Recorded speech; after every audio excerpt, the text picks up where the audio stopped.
اور نوح علیہ السلام کے درمیان اللہ کے ولی لوگ تھے، اور جب یہ بزرگ فوت ہو گئے تو ان کے عقیدت مند جو ان کے پیروکار بھی تھے، انہوں نے عقیدت میں ان کی کچھ تصویریں سب سے پہلے بنانا شروع کی۔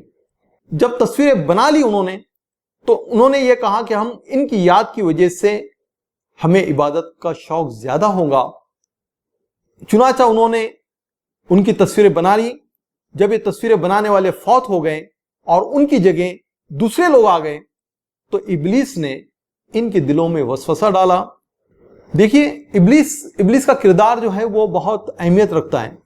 آپ اس بات کو اچھی طرح سمجھے کہ اللہ تعالیٰ نے اسے اتنی قدرت دی ہے کہ وہ کسی بھی وقت انسانی شکل میں لوگوں کے پاس آ سکتا ہے۔ جیسے کہ ہم دیکھیں کہ بدر کے وقت میں ابلیس انسانی شکل میں آیا اور وہاں پر بھی اس نے لوگوں کو بہکانے کا کام کیا۔ چنانچہ ان لوگوں نے ان کی تصویریں بنائی۔ جب یہ تصویریں بنانے والے افراد فوت ہو گئے اور ان کی جگہ دوسرے لوگ آ گئے تو ابلیس نے ان کے دلوں میں وسوسہ ڈالا کہ تمہارے باپ دادا ان اولیاء کرام کی عبادت کیا کرتے تھے اور انہی کی وجہ سے انہیں بارشیں ملتی تھی، چنانچہ ان لوگوں نے ان کی عبادت شروع کر دی۔ تفسیر الطبری 14/122۔ ناظرین، اسی طرح سے دوسری تفسیر ابن حاتم، اس میں ابو جعفر محمد باقر رحم اللہ سے روایت ہے کہ دنیا میں سب سے پہلے، یعنی یہ جو 5 بت پوجے گئے ان میں بھی سب سے پہلے ود کی پوجا ہوئی۔ وہ ایک نیک آدمی تھا جو قوم میں ہر دل عزیز تھا۔ جب وہ فوت ہو گیا تو لوگ بابل میں اس کی قبر پر بیٹھ گئے اور بہت زیادہ غمگین ہوئے۔ دیکھیں یہ بابل جو ہے یہ بہت امپورٹنس رکھتا ہے یہ تاریخ کے اندر بھی یہ جگہ، اور جیسے میں نے آپ کو اس سے پہلے بھی بتایا تھا بابل کے متعلق کہ یہ بہت قدیم شہر ہے، اور سیدنا ادریس علیہ السلام کی جب میں نے بات کی تھی اس وقت بھی بابل کی بات کہی تھی، آپ لوگوں کو یاد ہوں۔ تو جب لوگ اس کی قبر پر بیٹھ گئے بابل میں اور بہت زیادہ غمگین ہوئے، ابلیس نے ان کا غم دیکھا تو انسانی صورت میں ان کے پاس آ کر کہنے لگا کہ میں دیکھ رہا ہوں کہ تم ان صاحب کی وفات پر بہت دل گرفتہ ہو، کیا میں تمہیں اس جیسی ایک صورت نہ بنا دوں جو اس کی جگہ رکھی جائے اور وہ اس کی یادگار بن جائے؟ انہوں نے کہا ہاں بنا دیجئے۔ اس نے ود کا ایک بت بنا دیا، انہوں نے اسے چوپال میں رکھ لیا اور اسے یاد کرنے لگے اور اس کی باتیں کرنے لگے۔ جب ابلیس نے دیکھا کہ لوگ ود کو بہت زیادہ یاد کرتے ہیں تو کہا کہ میں تم میں سے ہر شخص کے گھر میں اس طرح کا ایک مجسمہ نہ بنا دوں جس کو دیکھ کر وہ اسے یاد کریں؟ انہوں نے کہا بنا دیجئے۔ اس نے ہر شخص کے گھر میں ایک بت بنا دیا، وہ لوگ اس کو دیکھ کر اللہ کے ولی ود کو یاد کرتے تھے۔ ناظرین، جب ان کے بیٹے بڑے ہوئے تو انہوں نے اپنے بزرگوں کو ان بتوں کو اہمیت دیتے ہوئے دیکھا۔ دیکھیں یہ عقیدت اور یہ اہمیت، یہی سب سے بڑا جو ہے شرک کا راستہ ہے۔ وہ بھی اسی طرح اہمیت دیتے رہیں، حتیٰ کہ اگلی نسلوں کے لوگ اس بات سے بے خبر ہو گئے کہ ان کے بزرگ انہیں کیوں یاد کرتے تھے۔ البتہ انہوں نے آہستہ آہستہ ان کی عبادت شروع کر دی۔ چنانچہ سب سے پہلے جس مخلوق کی عبادت کی گئی وہ ود بزرگ کا بت ہی تھا۔ تفسیر ابن ابی حاتم 3376/10۔ ناظرین، میں اس وقت آپ کو سورۃ القمر میں قوم نوح کی سرکشی کا بیان کس طرح آیا ہے وہ بتاتا ہوں۔ میں ان آیتوں کا مفہوم بیان کر رہا ہوں کہ ان مشرکین مکہ سے پہلے نوح علیہ السلام کی قوم نے بھی ان کی تکذیب کی تھی۔ انہوں نے ہمارے بندے کو جھوٹا کہا، پاگل بتایا اور اسے دھمکیاں دی گئی۔ اس نے اپنے رب تعالیٰ کو پکارا کہ مولا میں بے بس ہوں، میری مدد فرما۔ پھر ہم نے موسلادھار برسنے والے پانی کے ساتھ آسمان کے دروازے کھول دیے اور زمین میں جگہ جگہ چشمے جاری کر دیے۔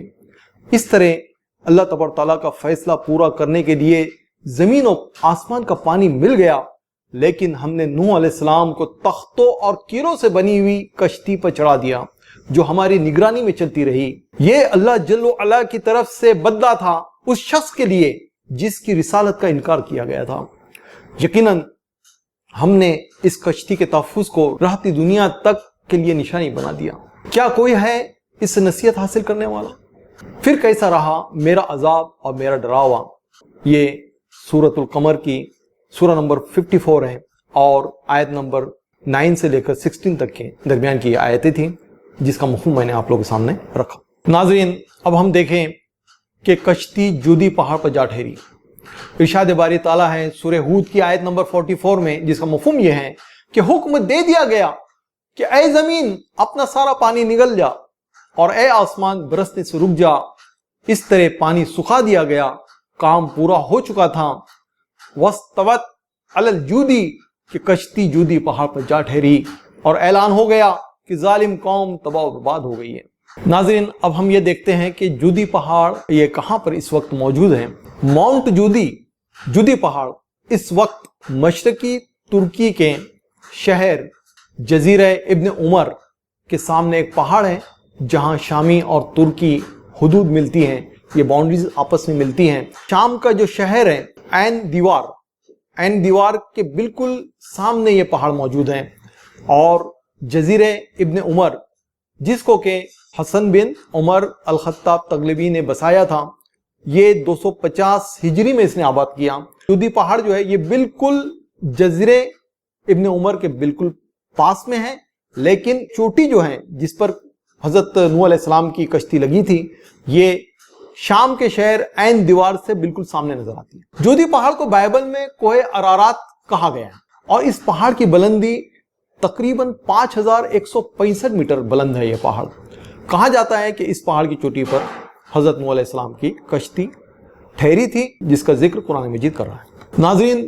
اب ہم دیکھیں کہ قوم کتنی سرکش تھی کہ حضرت نوح علیہ السلام نے مسلسل دعوت و تبلیغ اس قوم میں 950 برس تک کی، لیکن جب یہ قوم باز نہیں آئی تو اللہ کے رسول نے دعا کی کہ اے میرے پروردگار، ان کافروں میں سے کسی کو روئے زمین پر چلتا پھرتا نہ چھوڑ، کہ اگر تو نے انہیں چھوڑے گا تو یہ دوسرے بندوں کو بھی گمراہ کریں گے اور فاجر اور کافر اولاد ہی پیدا کریں گے۔ رب کریم مجھے اور میرے والدین کو معاف فرما، اور ان کو بھی جو ایمان لا کر میرے گھر میں داخل ہوئے۔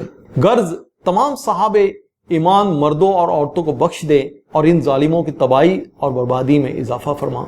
یہ رسول کی دعا تھی، اور ناظرین میں آپ لوگوں کو بتا دوں کہ وقت کے رسول کی دعا اللہ تبارک تعالیٰ قبول کرتے ہیں، اور نبیوں کو تو قومیں شہید بھی کر دی، لیکن رسولوں کو شہید نہیں کر سکی۔ حضرت نوح علیہ السلام کی قوم اللہ تبارک تعالیٰ کی نافرمان تھی۔ آپ نے 950 سال تک رشد و ہدایت کا فریضہ انجام دیا، مگر قوم بت پرست سے باز نہ آئی، اور اس نے پیغام حق قبول کرنے سے انکار کر دیا۔ تب اللہ تبارک تعالیٰ نے اس سرکش قوم کو طوفان باد و بارہ اور سیلاب میں غرق کر دیا، جسے قرآن پاک کرب العظیم کہتا ہے۔ حضرت نوح علیہ السلام اور تقریباً 80 مومنوں کی مختصر جماعت ہی ان کی تیار کردہ کشتی میں بچ سکی، جن سے آگے نسل انسانی کا سلسلہ چلا، اور ان میں آپ کے 4 بیٹے تھے۔ بڑے بیٹے کا نام یام تھا، دوسرے بیٹے جو تھے حضرت حام، حضرت سام اور حضرت یافت۔ بڑا بیٹا ایمان نہیں لایا، وہ منافق تھا اور سیلاب میں غرق ہوا، جبکہ 3 بیٹے صاحب ایمان تھے، حضرت حام، حضرت سام اور حضرت یافت، اور ان کے بیوی اور ان کے بچے جو کہ تمام کشتی میں سوار تھے۔ اللہ تبارک تعالیٰ نے ان تمام کو بچا لیا۔ ناظرین، اب ہم دیکھتے ہیں کہ حضرت نوح علیہ السلام کی دعوت و تبلیغ کا مرکز، جسے میں نے بتایا کہ عراق تھا۔ حضرت نوح علیہ السلام کی دعوت و تبلیغ اس سرزمین سے وابستہ تھی جو دریائے دجلہ اور دریائے فرات کے درمیان کا علاقہ ہے، جسے میزوپوٹیمیا کہتے ہیں۔ میزوپوٹیمیا یونانی نام ہے جو 2 لفظوں میزوس اور پوٹوموس کا مرکب ہے۔ میزوس کے معنی درمیان اور پوٹوموس کے معنی دریا ہوتے ہیں۔ گویا میزوپوٹیمیا کے معنی ہوں گے دریاؤں کے مابین کی سرزمین، اور جسے عربی میں ما بین النہرین، نہر، ایک نہر کو نہر کہتے ہیں، اور 2 نہریں جب ہوتی ہیں تو اسے نہرین کہتے ہیں۔ جیسے کہ 1 ریال کو ریال کہتے ہیں عربی میں، 2 ریال کو کہنا ہوگا آپ کو 2 ریال، تو آپ کہیں گے ریالین۔